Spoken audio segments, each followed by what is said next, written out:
What's up, guys? We got a video here. Life in the Philippines, dating overseas, and remote income. Let's go, man. Yo, what is up, guys? I'm here with my good friend Austin. You guys might know him as the digital Bromad. And today we're going to be interviewing him on his digital nomad journey, how his life is like in the Philippines, and kind of getting some advice of how to relocate and You got the if scooters. this lifestyle is genuinely worth it, and kind of get some behind the scenes. So first off, for anybody who doesn't know, can you give a little introduction and kind of some backstory? Yeah, sure. So my name is Austin Abeda.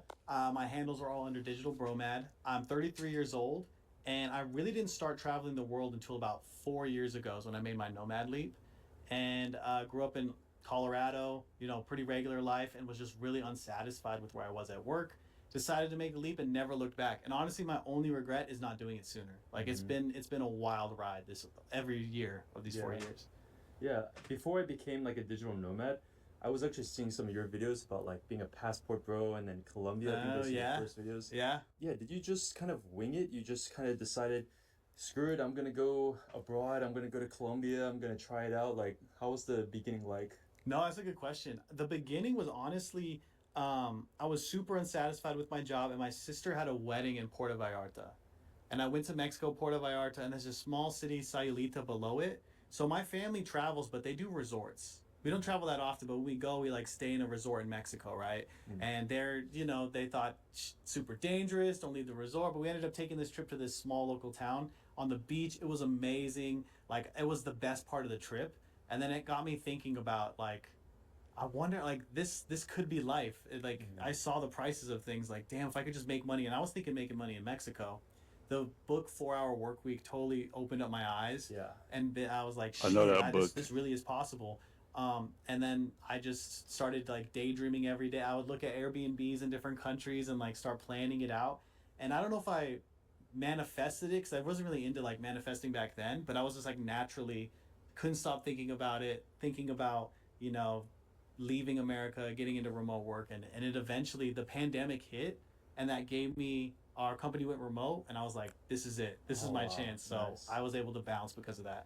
Wow. So that was like the golden opportunity. Like that's kind of what led you, like the remote work job, that's kind of what led you, right? Yeah, it led me to be able to take a 30-day chance. And now it's like, if they ever told me to come back to the office, I'd quit. Like, there's no Yeah. way. Oh, so you're still working at that current job? No, I had to change because, pandemic ended, and then they were, asking people to come back to office. Mm. But part of the company was bought by another company. So I was able to sort of transition there and then say, like, I've always worked remote, even though I Yeah. didn't get hired remote. I was like, no, it's been in my contract. Like, I need to be remote. And I was able to stay. But what I did Yeah, was really nice loyalty in is, companies now, if you man, want to go is just remote, set up a gone. 30 It's day sad, really. trial period with your manager. Because a lot of times managers don't know, first, the laws of it. They think it's illegal. They think taxes are going to be crazy. Mm-hmm. And then they don't understand just how productive you can be. And so that was my ticket, was like begging for a 30-day window and then crushing it, and then from then on. I see. So the second job, that wasn't a specifically a remote work kind of job. It was like you kind of pitched a 30-day idea. I could do this overseas. Give me 30 days. I'm gonna crush it for you. So that was, Yep. wow, wow. That's the right Do you think attitude to like have, though. any job, like any kind of computer tech related jobs, you think that's a good idea to do that? Yeah, well, I've been thinking about this for like a over a year, because I've been really trying to get people remote jobs, and it really depends on the industry. Healthcare and cybersecurity, sometimes you run into issues, even if you can do your job totally online, Mm. because of like HIPAA violations or like some data breach Yeah. concerns. But for the most part, I'm from the, it's not illegal. Sometimes it's not even in the company policy. Mm-hmm. So I'm from the like perspective of, you can do your job and you're making the company money, why not? Like, Yeah, you should yeah. be able to. And I've even told people, there's technology where your manager can't, really doesn't know that you're overseas, and I'm like, use it. Who Yeah. cares? Like, it's not illegal. They don't have to Yeah, know where that's you are. true. They don't have the right They're to pretty much ask using you, you as long as you get anyway, your work so done. So I can see that. that employer was comfortable with the first 30 days, and then he was like, okay, yeah, you can do whatever you want as long as you keep doing the job. Yep, as long as they That's didn't mess awesome. up. So when you were given that 30 days period, you moved to where? I started in Mexico, and then went to Brazil. I met some Brazilians in Mexico. I was like, Mexico. Brazil seems dope. They all were cool. Mhm. Then eventually jumped around South America, Colombia, which is where I sort of blew up. like my Colombia content Passport really is what Bros. started. Yeah, the Passport Bro stuff really started my whole channel. And now I'm in the Philippines. So I've been all around South Korea, all through Southeast Asia and South America. But now my girlfriend's a Filipina, and we live in the Philippines mostly. Although what's great about being a nomad, as soon as our lease ends, we take like 4 or 5 months to just jump around wherever we want, and then return back to like home base. Wow, that's awesome, man. So how long have you been in the Philippines? I've been in the Philippines. Last stint was probably a 7 month stint. That was the longest in one for one time.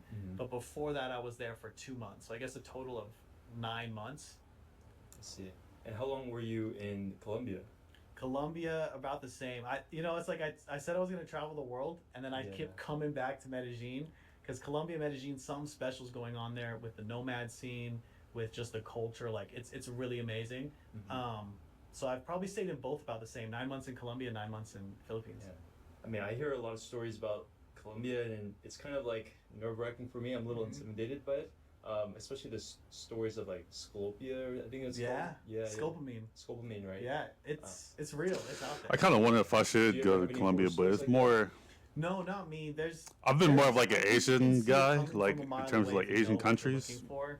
If like a 10 out of 10 So I don't know Colombian yet. girl's like, oh, papacito, let's go back to your apartment now. Japan is I even definitely on have my a radar friend who's though. also In hot. Vietnam. Two of them, like you're gonna have like a random threesome from no game, no CM set. Like that's what gets you in trouble. So as long as you stay safe, and usually I tell people to get an Airbnb. That most Airbnbs there have really good security, and the security guard will literally take their ID and they can't leave without you. Oh, that's probably the best. Oh, that's thing. very good. Yeah. Yeah. Wow. So if you're thinking about meeting women or dating, get an Airbnb in an apartment complex, and that security guard's your best friend. Like seriously, dap it up with them, maybe even tip him a little bit, and he'll make sure you're taken care of. And the women will know too when they're coming in, just in case you. Yeah, if they don't want to give up that ID, they know what's up, man. You shouldn't bring them back to the room anyway. Yeah. It's like the girl goes with you and then gives the idea, and then she's probably like, oh, damn, I can't She'll do it know. tonight, you know?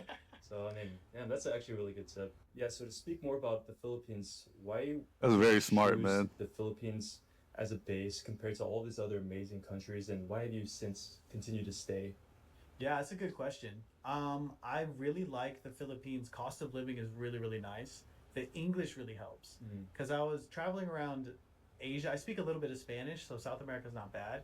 But Asia, Japan was pretty difficult. Korea was difficult for me. I like talking to random people at the store. I'm pretty social with like locals, so Philippines gives me the option to be able to interact more, and I just feel like had a better vibe. And another big reason is my girl. My girl's out there, so it's like it was easier. She was going to school when we first met, so it's easier to sort of like as I was traveling through Asia, to always stop by back at the Philippines. I see. What is the kind of cost of living like for your lifestyle? Like, can you kind of describe your lifestyle and what's cost of living? Yeah, sure. So I pay $670 a month for a really nice condo in the Philippines, and I'm overpaying for it, to be honest. So you can really get by $2,000. Pretty sure it looks nice though, dude. And you're gonna be eating out. Oh, almost every BGC? meal, having it ordered. I Yeah, have people man. do my laundry. If it's in I have BGC, cleaning, that's really and good. this is something that I really think That's a really good, helps nice people apartment. scale their. I don't know about the life, price not though. only I make think more it'd money, but have more be. free time. I think it And could in be a little bit America, lower. It's impossible. Like you Yeah. can't have all your meals cooked for you It's so expensive. and have a cleaner. Yeah, and it's more about buying your time, which is really how the rich live. Like the rich Yeah, that's pay true. more for things that are fast and things that save them time. You just ahead of the game, And man. it allows them to have more free time to make more money because their ROI on like how much they actually make. So one other thing I didn't even think about is Uber. It's like I don't own a car.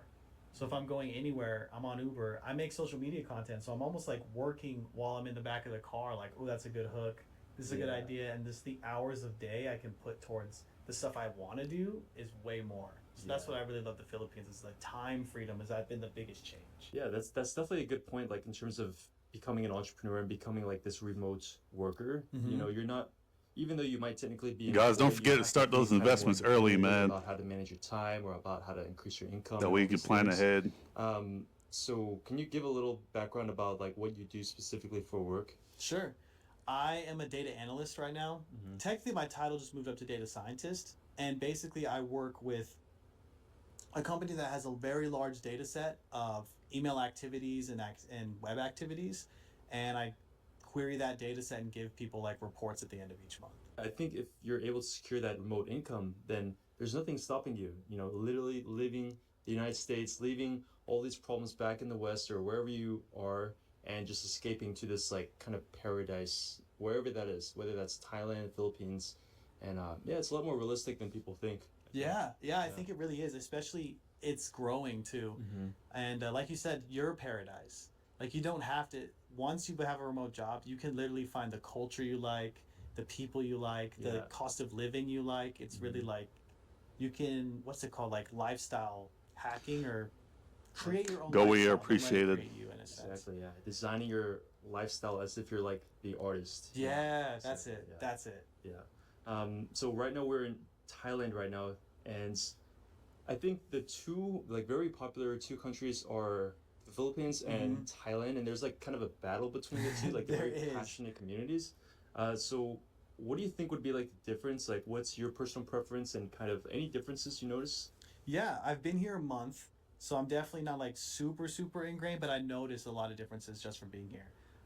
First off, I love the elephant pants. That's a Oh, yeah, I plus. saw that. The infrastructure in Thailand is better. Like I will say that the buildings, like these condos in Thailand, are Dang, dude, they insane connect? for the price. I know.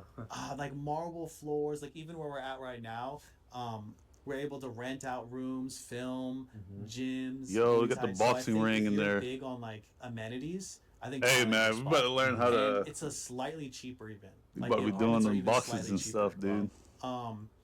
The When I party get scene overseas, is probably a little bit more wild in Thailand as well.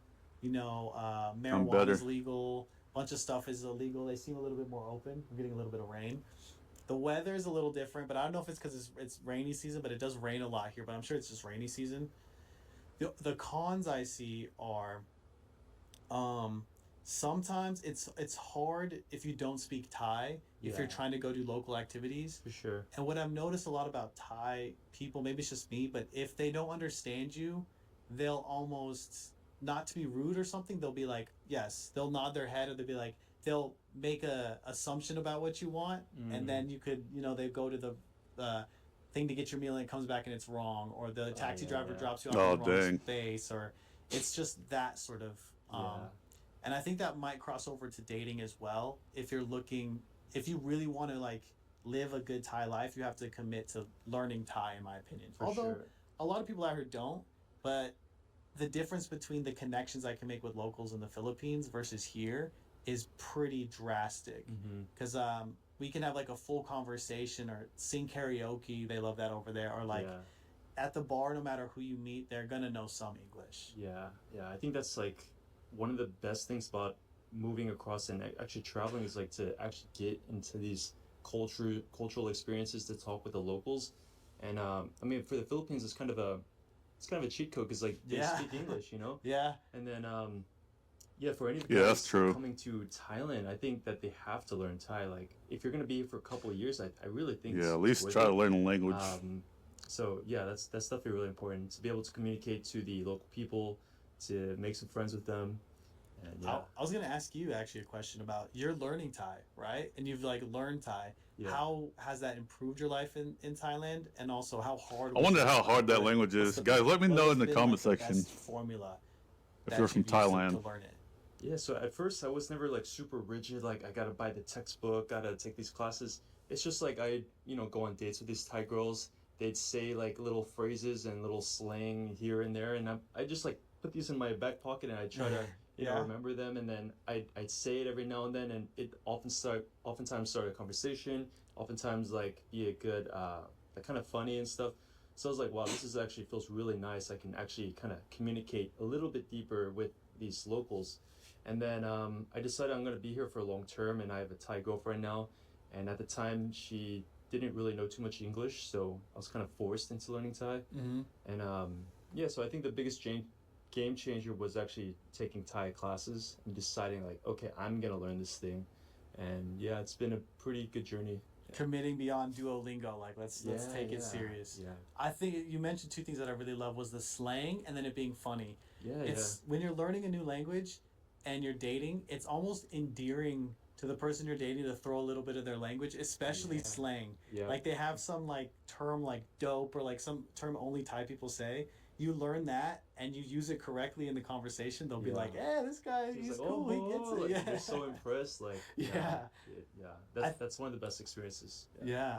I was gonna say sorry that in America it's almost opposite. Like, um, they really they're really encouraging when you're learning their language. Like in America, if someone gets a little bit of English but it's a little off, I don't think people are like, "Wow, you did a good job. Like keep learning English." You know what I mean? Like the reinforcement you get from trying to learn another country's language, That's true, they bro. appreciate you. Like they really like want you to do it.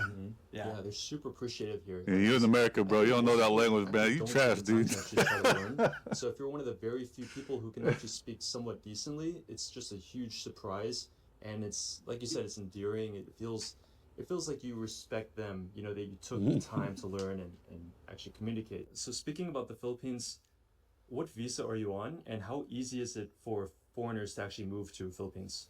That's a good question. It blew my mind before I started traveling digital nomad and after just how easy if you have an American passport it normally is.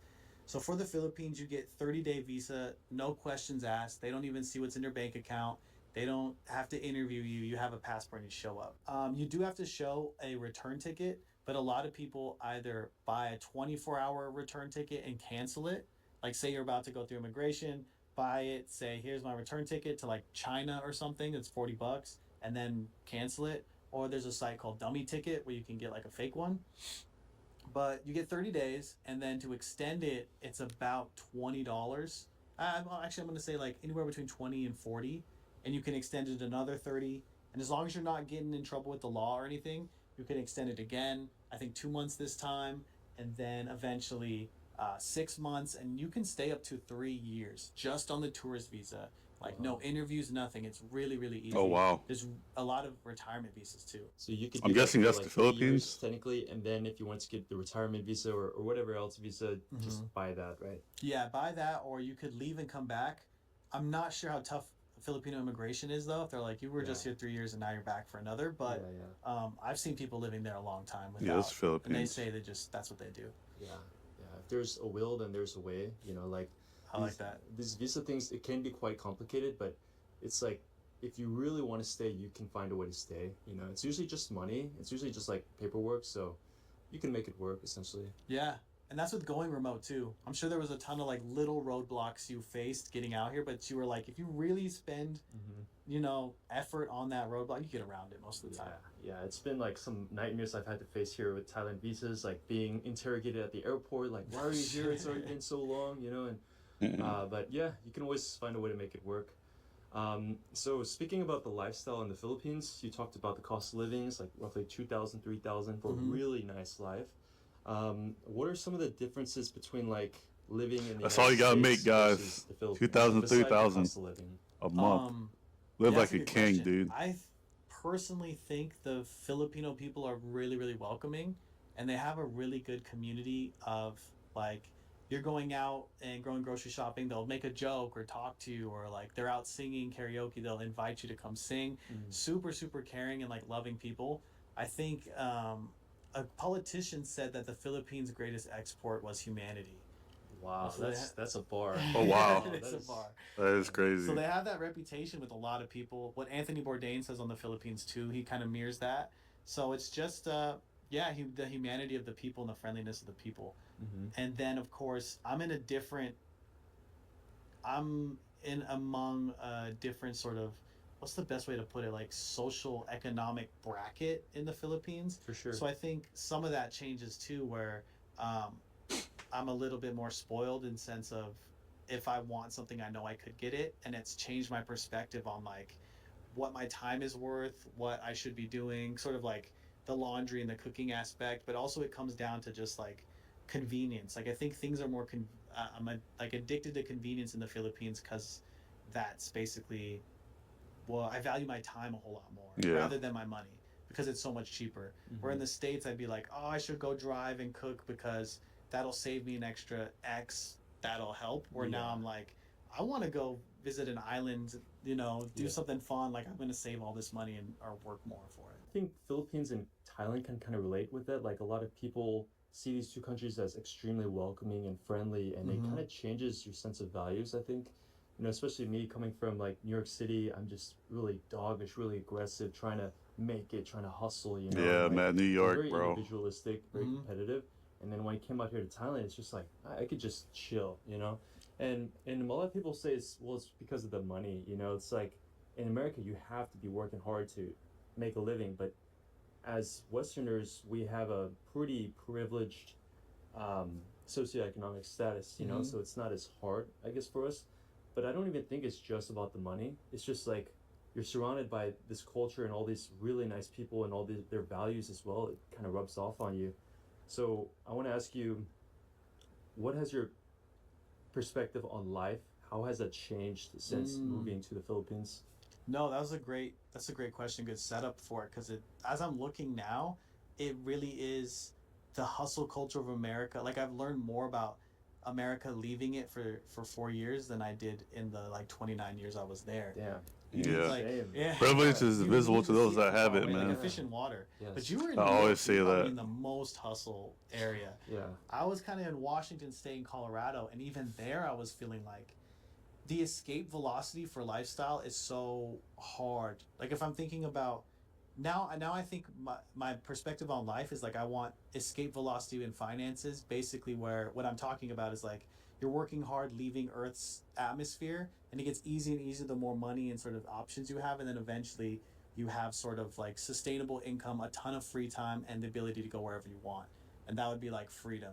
And so I think in America I never thought that was possible, and now I can kind of see like I have the opportunity to maybe own a condo, have enough coming in through investments to just like really reach escape velocity, where in the States it wasn't even on my mind. And then as far as outlook on life, just being more relaxed and being more like things go wrong when you travel. Like it's not all rainbows and butterflies being a nomad. You show up to your Airbnb for a month and you hate it, and there's bugs and it sucks, and then you try to log on to your work and the Wi-Fi doesn't work. But rolling with those punches and let it like that's a big thing of just like I'm a lot less strict on where I sleep, or like if I have to go stay in a hostel bunk bed for a few days, I'm totally cool with that. If Wi-Fi's a little slow, I'm cool with that. And that human beings all kind of around the world want the same things. Like we're all pretty similar. Cultures are different, but we're all like the core of it's all the same. And so like everyone likes being treated certain ways. Yeah. The hardware. Swift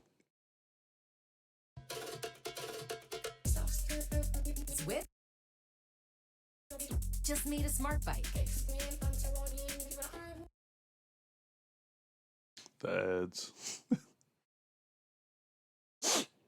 I like how you said that, like, So far, once you this is a good escape video, guys. the United States, you can kind of see it from like a bird's eye view. You kind of see it as an outsider, and that's a good point, because like when you're in that hustle culture, you can kind of see how that's actually not what life is all about, and like people in America, they're oftentimes some of the richest people, and like obviously there's a lot of people struggling, but like even millionaires in America still think that they have to continuously grind and hustle, but then they can't see it from an outside view of that's actually not what life is all about, and we're not here to say like money's not important, like you don't need to work, hustle, grind. I think that's extremely important, but it's like when you come out here to these countries and you interact with the locals and you travel, you get all these experiences, you realize like this is actually what life is about, like relationships, like connections. Before I was just like super hyper focused on like success, on money, on women, on all this stuff, and then when I come out here to Thailand, I'm like, I mean, all that stuff actually made me depressed in New York.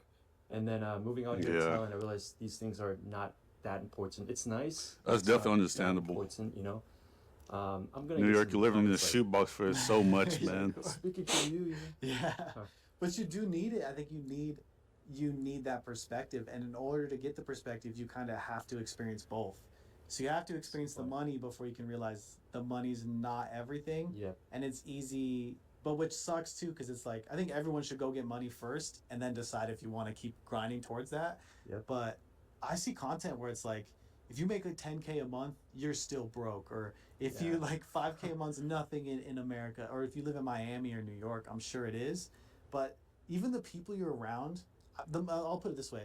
some of the most fun and like memorable moments I've ever had have been at a hostel drinking $2 beers, $1 beers, you know, on like a rinky dink couch playing cards with some people from all over the world. Like that. And I've been to the high end clubs and the high end like cocktail bars, and they're great too. But it's really a roll of the dice. It's really about who you're surrounded and what's going to make a better experience for you. So it's not just the money.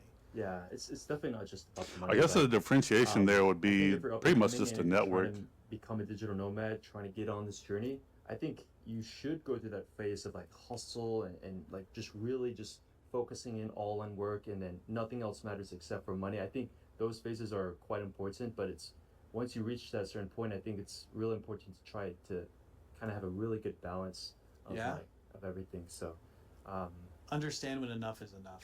exactly. All right, so time to move on to a more spicy topic. Okay. We're gonna be talking about Spice. dating. Yeah. So in the Philippines, what is it like dating as a man? So I think a lot of nomads, when you leave America, the dating culture's just a lot different, and you're gonna get treated a lot different, and that goes to a lot of different countries. So first off, like more Tinder matches than you know what to do with, Hundreds, like hundreds. Yeah. hundreds of Tinder matches, which it's just nice, and then you kind of understand how the other side behaves on Tinder. Okay. Because women, if Status you've ever, elevation. like, seen how many matches they get, especially in the West, it's hundreds as well. And so when they say like women on Tinder are super picky, it's only because you don't have enough time to know 100 matches, and you start behaving that way too. So you're kind of like, wow, I have 100 of these matches. I can't know anyone, so I'm gonna have to like pick my favorites, and you start, you know, having to create some sort of filtering process, which is nice. Like everyone loves attention, like that. It's awesome to get more matches, and they're more interested in you. I think a lot of people want to harp on the passport bros and say it's like just about money. Like these women see you're American and they know you have money, and that's like the only reason they're interested in you. Yeah, And I'm not gonna play. they don't do like, their naivety research, and say man. that's not part of it, but there's a lot of different things that are playing in your favor. So it's a whole mixture, and every person you date is gonna have a little bit of that mix in their bucket. That why they're talking to you. So for girls like super a gold digger, it might be the only reason she's talking to is the money, and you can feel this out pretty easily. But also, if you're in a different country, you're from a different place. Women might have had bad experiences with their last two The exotic boyfriends, and factor. they want to try something new. You're absolutely 100% refreshing and new. Your dates are exciting because it's like when you get to know someone, you get to know their life story. Yours starts in a different country, thousands of miles away, and little mannerisms, books you know, movies you like, all that super foreign and different to them. Yeah. That's also really exciting.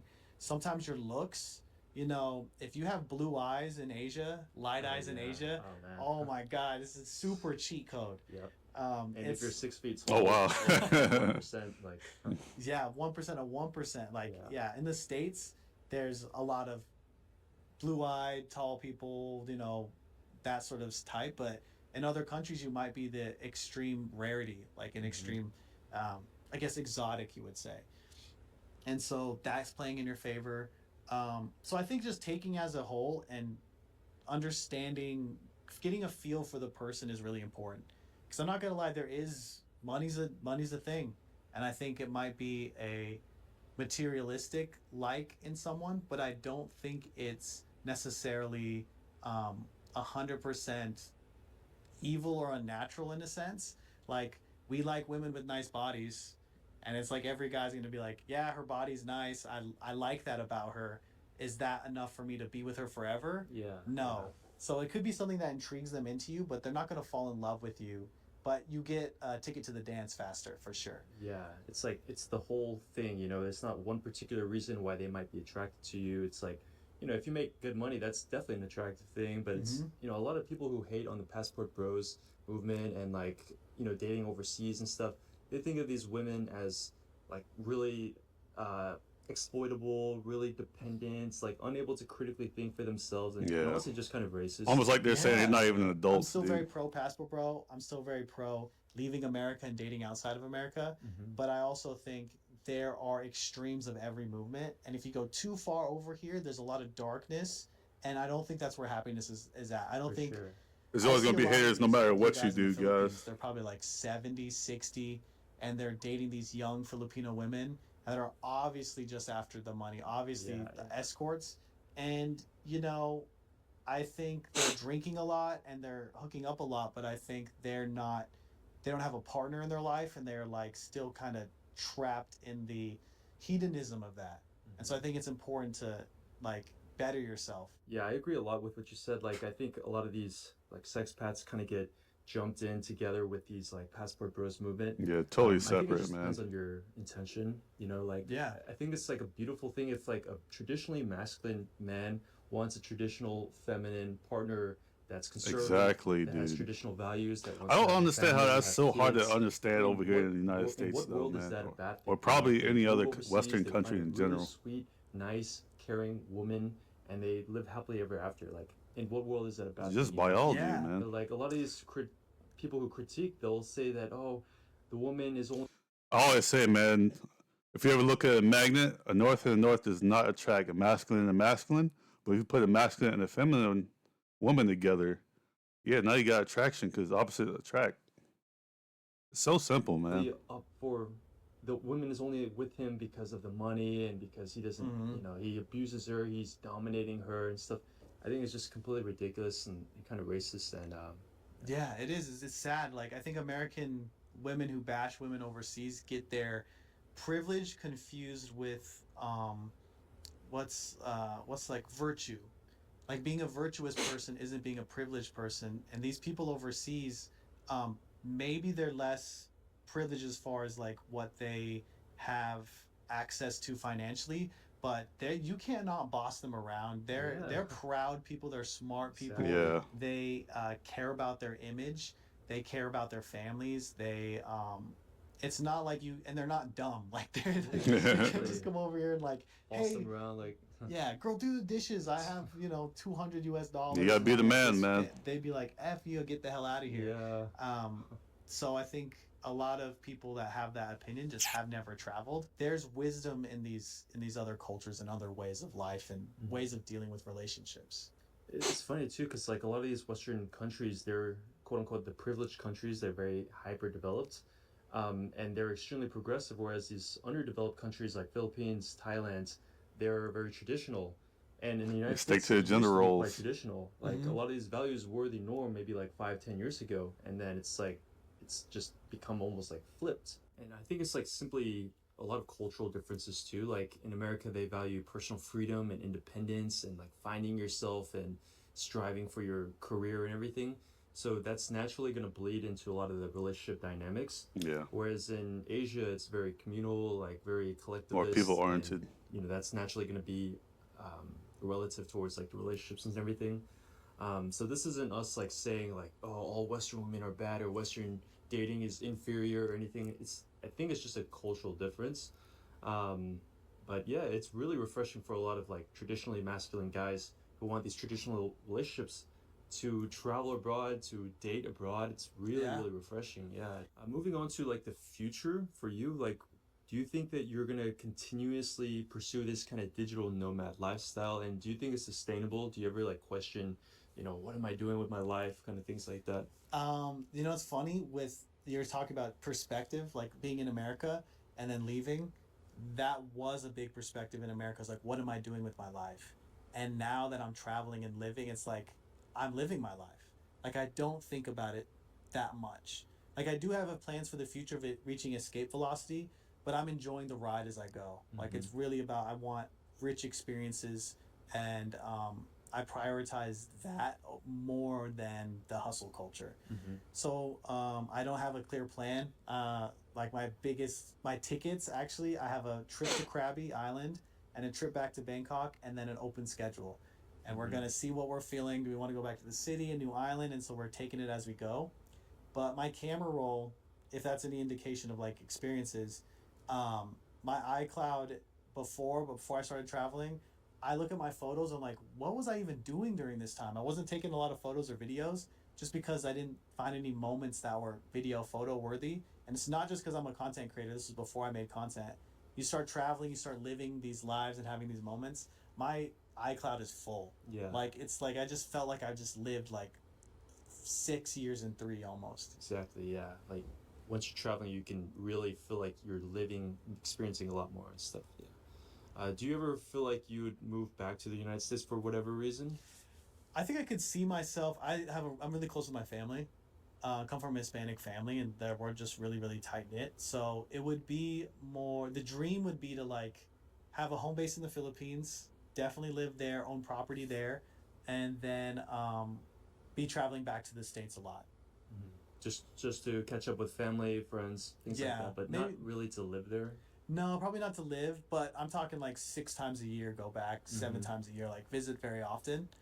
Maybe if the finances make it, having like some sort of Airbnb that I rent out 6 months there and then live some months in it, maybe like 2 months at a time, 1 month at a time. But honestly, it's not on the agenda. That's like a bonus. Yeah. The biggest thing would be maintaining my freedom. Yeah, for sure. Yeah, I don't think I'd also ever move back to the States. Like, I don't Yeah. even know why I would. You know, what's the reason? But yeah, of course, like visiting friends, family, things like that. Yeah. So yeah, I think that's pretty much it. Yeah, we had a really good conversation. Really touched on a lot of different things, and everybody can find you at the Digital Bromad, right? Yep, Instagram, the Digital Bromad, YouTube as well, TikTok, Digital Bromad. Nice, nice. Hope you guys enjoyed this video, and That was a good video, guys. Like, comment, subscribe, and I'll see you guys on the next one. Peace.